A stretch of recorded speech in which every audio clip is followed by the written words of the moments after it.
ಕ್ಷಮೆ ಧಮೆ ಉಪರತಿ ನಿಷೇಧವನ್ನು ಕೊಡದೇ ಇರುವುದು. ತಿತಿಕ್ಷಾ ಅಂತ ಬರೋದ್ರಿ ಪ್ರಪಂಚದಲ್ಲಿ ಏನ್ರಿ ದುಃಖಮೇ ರೀ, ಸಂಸಾರದ ದುಃಖಮೇ ರೀ, ಈಗ ದುಃಖ ಇದು ತಪ್ಪೋದು.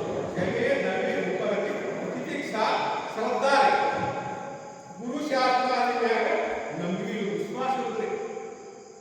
ವಿಶ್ವಾಸದ ಮೂಲಕ ನಂಬಿಕೆ ಶಾಮವನ್ನು ಕಲಿಗಿರ್ತಿರ್ತಾರೆ. ಕ್ಷಮೆ ಧಮೆ ಉಪರತಿ ತಿತಿಕ್ಷಾ ಶ್ರದ್ಧಾ ಸಮಾಧಾನ. ಇವನು ಸಮಾಜ ಕಾಲವನ್ನು ಅಳವಡಿಸುವುದು ಯಾವುದೇ ನಿತ್ಯ ಅನಿತ್ಯ ಸೋಮನಾಥ ಜೀವನ ನಿತ್ಯ ಅನಿತ್ಯ ಹೇಳ್ತಾರೆ. ನಾವು ಶರೀರ ಅನಿತ್ಯ, ಆತ್ಮವನ್ನ ಯಾವಾಗಿಲ್ಲ. ಇದನ್ನು ಮೂಲ ವಿಚಾರವಾಗಿ ತಿಳ್ಕೊಂಡು ನಾವು ಮುಕ್ತಿ ಆಗೋದು ನಮ್ಮ ಗುರಿಯನ್ನು ತಿಳ್ಕೊಂಡು ನಮ್ಗೆ ಯಾರು ಯಾಕಂದ್ರೆ 5 ಮಿನಿಟ್ ಸಮಯ ಪ್ರತಿ ಕೊಡಬೇಕು. ಯಾಕಂದ್ರೆ ಯಾವಾಗಲೂ ಸುದ್ದಿ ಬರ್ಕೊಂಡ್ರೆ ಅದು 45 ಮಿನಿಟ್ ಉಳಿದನ್ನು ಬಿಟ್ಟು ಟೈಮ್ ಮಾಡ್ಕೊಬೇಕಾಗತ್ತೆ. ಅದು ಸಲುವಾಗಿ ನಾವು ಸೋಮವಾರ ಬಿಗಿಯೋದು ಇದು ನಿತ್ಯ ಅನಿತ್ಯ. ಇವನು ಯಾಕೆ ತಿಳ್ಕೋಬೇಕು?